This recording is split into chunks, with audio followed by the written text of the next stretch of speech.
दीवार पर टंगी सास। पंजाबी में कहावत है, सास चंगी होवे या ते दीवार ते टंगी होवे। संगीता की शादी भी एक ऐसे ही घर में होती है जहां उसकी सास दीवार पर टंगी होती है। ससुर और पति शादी के पहले दिन उसे सास के फोटो के सामने ले जाते हैं, जहां ससुर जी कहते हैं, बेटा बेटा संगीता, ये तुम्हारी सास थी, बहुत नेक और भली, लेकिन थोड़ी गुस्सैल थी। गुस्सा आने पर सब तहस नहस कर देती थी, पर अब ये इस दुनिया में नहीं है। हाँ संगीता, माँ होती तो तुम इनकी कोई बात टाल नहीं सकती थी, वरना तो माँ घर में भूचाल ले आती। संगीता मन में खुश होती है कि अच्छा है कि ऐसी औरत अब इस घर में नहीं है, लेकिन दिखावे के लिए वो जैसे ही सास की फोटो के सामने हाथ जोड़कर खड़ी होती है, ये क्या? सास उसे देखकर मुस्कुराने लगी। संगीता आंखों को मलकर एक बार फिर से देखती है, लेकिन फिर सास के चेहरे का भाव, भंगिमा यानी एक्सप्रेशन बिल्कुल बदले होते हैं। वो अपने पति और ससुर को कहती है, माँ की तस्वीर तो स्माइल कर रही है। ना ना बेटी, ये कैसे संभव है? जरूर तुम्हें कोई गलती हुई होगी, ऐसा कैसे हो सकता है? लगता है तुम शादी की सारी फॉर्मेलिटी करते करते थक गई हो, तुम्हें आराम की ज़रूरत है संगीता। खैर, सारे संगीता की बात को इग्नोर कर कमरे में चले जाते हैं। वैसे सास की फोटो पर एक्सप्रेशन एक के बाद एक बदलते ही रहते हैं। सुबह होती है, पति और ससुर को काम पर भेजकर संगीता कमरे की सफाई करने में लग जाती है कि तभी उसे आवाज़ आती है, टेबल ठीक से साफ करो। ऐसे भी कोई टेबल साफ करता है? इससे अच्छा तो ये गंदा ही था।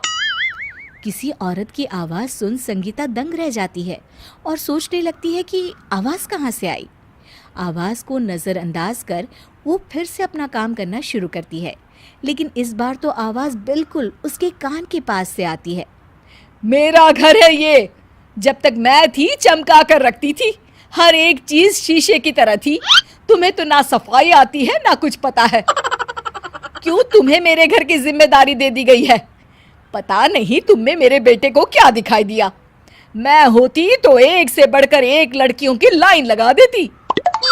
अब संगीता को समझने में देर नहीं लगी कि ये आवाज़ किसी और की नहीं बल्कि उसकी सास की है, जो दीवार पर टंगी है। वो उसके पास जाती है और कहती है, नमस्ते सासू माँ, मुझे तो कल ही लग रहा था कि दीवार में कुछ काला है। वो दीवार नहीं, दाल होती है पगली। सही पकड़े हैं सासू माँ।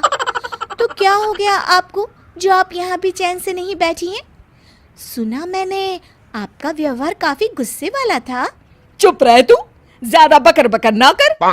घर का काम करना तो आता नहीं, आई है मुझसे बहस करने। हाँ देखिए सासू माँ, मैं आपसे साफ साफ कह देती हूँ, मुझसे पंगा लेने की कोशिश मत करिएगा। तभी पीछे से संगीता का पति आता है। अरे संगीता, किससे बात कर रही हो? कौन है वहाँ?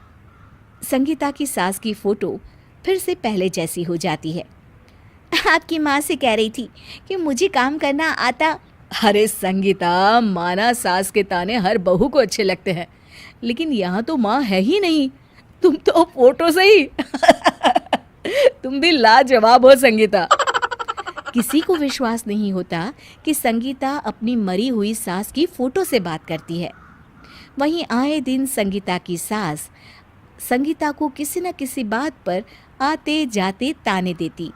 संगीता को भी अब सास के तानों और उनसे बात करने की आदत हो गई।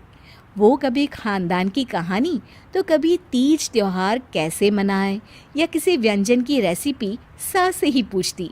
सारा दिन घर में अकेली संगीता की सास अब उसके लिए तानों के साथ पक्की साथी की तरह भी रहने लगी थी, जो किसी और को नहीं बल्कि संगीता को ही सुनाई देती।